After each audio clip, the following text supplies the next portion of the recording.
Hey guys, Darren here. Let's eat. What are we doing today? I'm going to show you what we're doing today. Actually, we are frying up bacon. Cut it in half. Going to break it up into crumbles. Threw in a little bit of onion. What are we doing? What are we doing? Indeed, my friend, we're going to smoke a meatloaf. More to come. You're gonna love it. Okay guys, now we're back. And why would you even want to smoke a meatloaf? Because Meemaw always cooked the meatloaf on Sundays in the oven. Well, that's great.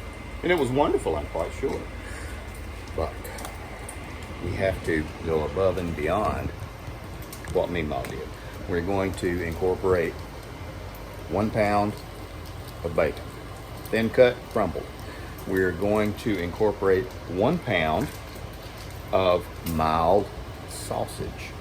You can use hot sausage if your little heart desires. We are actually going to incorporate 3 pounds of 80/20 ground chuck. Gonna be good. And then we're gonna smoke it. Look at that. Who doesn't love bacon? More to come, guys. Okay, guys, now we're back. I always try to include a little bit of history in the making of the meal. Now, meatloaf, a loaf of meat with herbs infused and cooked, is actually an early Roman concoction. It was actually thought out and invented when the Romans invaded Gaul, Gaul being Germany, I believe, early on, and they were going across the Rhine River, and they would raise their swords and spears, and they would yell out "Meatloaf," and that would mean exceptional or superior. How about that? Look at that. This is the bacon going in. Now, everything that I just told you, completely fabricated. Made it all up, but it sounds good. It's going to sound as good as this is going to taste. More to come. Okay, guys, now we are back. Look at that bacon. Ain't she pretty? Let's set this aside. We got the oil. We are getting ready to add a half an onion, cut up real fine, to this. There we go. And now we're going to saute this thing real good in the bacon grease. Don't get rid of that bacon grease. That right there is what makes the good one.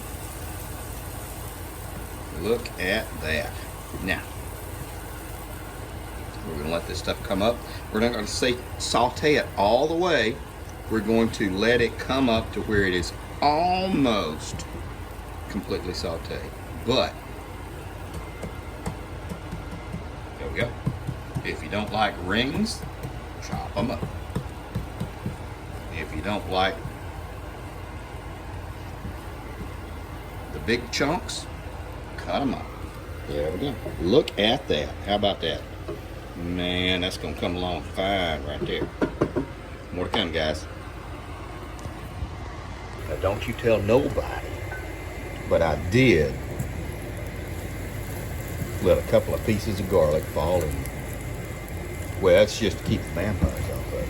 Anyway, Lord have mercy. These things are almost ready. I'm going to pull them out. I'm going to drain them a little bit. More to come. All right, guys, we have added 3 pounds 80/20, 1 pound of mild breakfast sausage. It is going to be good. We're going to mix this stuff up. We are going to mix it up. We're not going to work it too hard, but we're going to mix it up, and then we're going to add the rest of our wet ingredients, and those will be coming in just a second. Okay, guys, now I'm going to show you what we have added.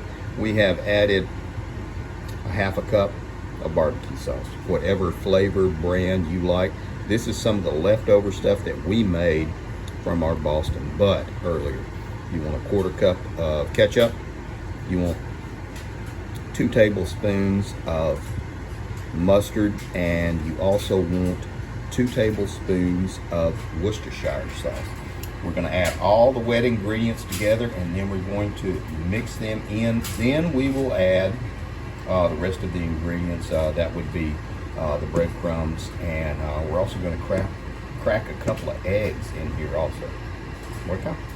Okay guys, now we have added 1/2 cup of brown sugar, light brown sugar, dark brown sugar, whatever it is that you want to do. And we have done 2 cups of breadcrumbs added in here. We're going to crack 3 eggs also, and we're going to start mixing all of our dry ingredients, and that would be that stuff. So gonna be good. There we go. And then we're gonna add this. Lady, I don't need amateur help. No, she's pinching me. I need an adult. Ow! She's kind of cute though. Now, we're gonna incorporate this. That means, it's a fancy word for saying we're gonna mix it all up. Okay guys, we have these things situated and ready to go. We're gonna stick them in the deep freeze downstairs, and we're going to let these guys chill up, and then we will be ready to throw them on the grill. More to come. Okay guys, now we're back. We have the meatloafs chilling in the freezer downstairs. We're gonna let them get a little bit hard and set up, and then we're gonna bring them up. The grill's already cleaned. I haven't heated it up yet, of course, but we are going to toss them on there, and hopefully we will have something delicious for dinner. What do you say, Lay? It better be good. She's a tough boss. More to come. Oh, have I got a story to tell you guys. I started not to even finish this video or continue it. This is what happened to the meatloaves. What I was able to save. It's delicious, but it is not a loaf. It's more of a crumble, which is still very good. We had a failure on the smoker. We'll go outside, I'll show you. Okay guys, now we're back. As I was smoking the meatloaves, I had one here, and one in the middle actually, and just rotating them through so none of them would get too much bark on them. And so I set one up here and another up here. Each one of these loaves is about 2 pounds, because we have 3 pounds of meat, a pound of sausage, a pound of bacon, and then the onions and everything else. So we had some weight on it. And I had taken this one off to scrub it clean. I closed the grill. I came back, lifted it up. When I lifted it up, it bent and dropped the meatloaves into the fire, except for the one that was sitting here. How about that? Didn't even know it would do that. I guess it's starting to wear out. Anyway, so there you have it. While tasty, it was literally a failure. F-E-L-L-U-R-E. Anyway, I will do it again. We will probably do it in the oven this time, since I've had bad luck with that recipe outside on the grill. Who knows? Thanks for coming by.